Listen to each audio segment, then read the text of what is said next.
attached to them at all. A gazelle, pursued relentlessly by a tiger, will not care for tender grass or delicious water even if it finds some. Similarly, the ascetic, whom the tiger of impermanence pursues with not a moment of respite, and who meditates on the suffering of everything, cares not at all for the savory delicacies that he may encounter.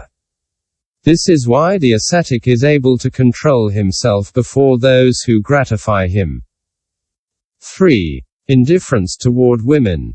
Furthermore, when women want to charm and disturb the bodhisattva, the latter must tame his mind and endure it without being disturbed. The first attack by the daughters of Mara. While the Buddha was under the Bodhi tree, King Mara, out of spite, sent him the 3 princesses, Lo Qian, Yue Pei and Ko Nai. They came showing off their bodies and using all sorts of charms to try to corrupt the bodhisattva, but the latter did not let himself become disturbed and did not look at them.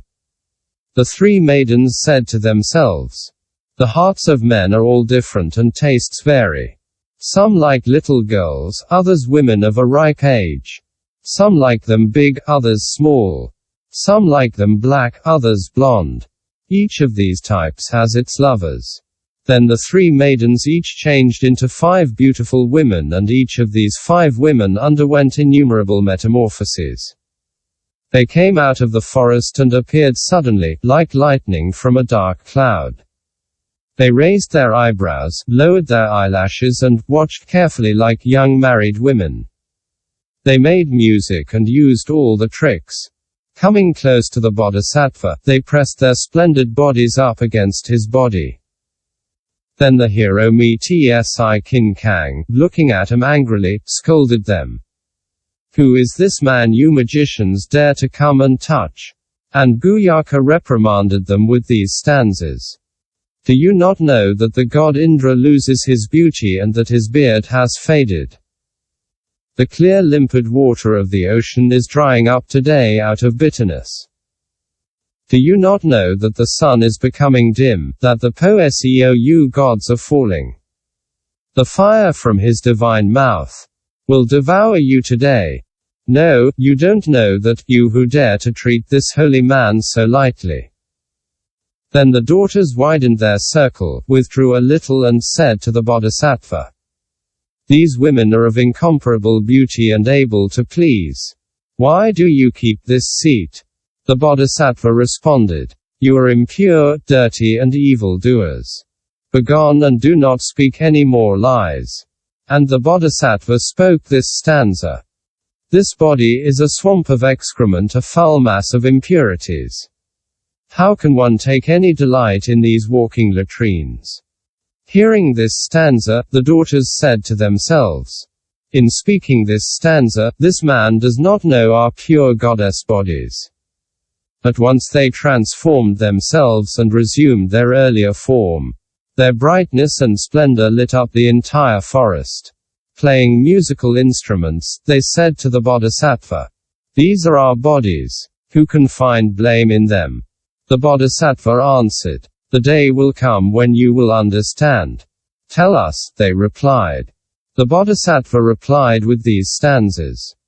"In the heavenly arbors, near lotus pools made of the 7 jewels, gods and men are happy to remain. Wait and you will see. One day you will discover impermanence. You will see that divine and human pleasures are suffering, you will experience distaste for sensory joys. You will delight in the right path." Hearing these stanzas, the daughters said to themselves, "This man has immense wisdom. He understands the malevolence of the purest celestial enjoyments and cannot abide them." At that moment they disappeared.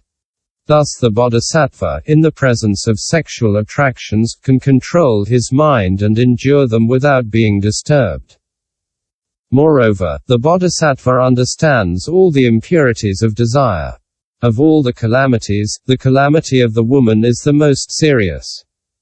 One can come up to a moment of the sword, fire, lightning, thunderbolt, enemy, poisonous snake. One cannot come up to the woman who is miserly, jealous, angry, flattering, tricky, dirty, aggressive, quarrelsome, lustful and envious.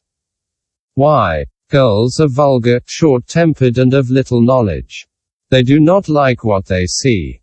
They have no consideration for wealth, nobility, knowledge, virtue or renown.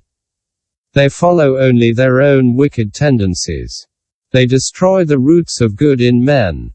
Difficult as they are to open, still it is easy to break through fetters, manacles, the kang, a lock, or a prison. But when the lock of a woman is fastened on a man, it holds firmly and deeply. The ignorant man who allows himself to be taken by it will find it hard to free himself. Of all illnesses, the sickness of woman is the most serious. Some stanzas say, "It is better to put out one's eyes with red-hot iron than to become distracted and contemplate the beauty of women. By her smile and her looks, her pride and her false modesty, her way of turning her head or closing her eyes, her fine words and her fits of anger and jealousy. The provocativeness of her walk, woman drives a man mad. The net of lust is full. All men are caught in it. Whether she is seated, lying down, walking or standing, a glance, a lifting of the eyebrow is enough for the inexperienced fool to be completely intoxicated by her. A swordsman marching against the enemy can still be conquered. The female enemy, tormenter of men, cannot be stopped. A snake full of poison can still be held in the hand. Woman, this deceiver of men, should not be touched. The man endowed with wisdom should not look at her. Or, if he is forced to see her, he should treat her as his mother or his sister. Looking at her objectively, he will consider woman as a mass of impurities. Not running away from the fire of lust is to condemn oneself to perish in its flames. Moreover, there is in woman the peculiarity that her husband is proud when she is treated with respect, vexed when she is slighted. Thus woman brings man only affl, ictions or sadness. Then why approach her? Instability in affections is the defect of woman. Wicked curiosity into the business of men is her knowledge. The great fire burns men, but it is possible to approach it. The brisk wind has no material form, but it is possible to grasp it.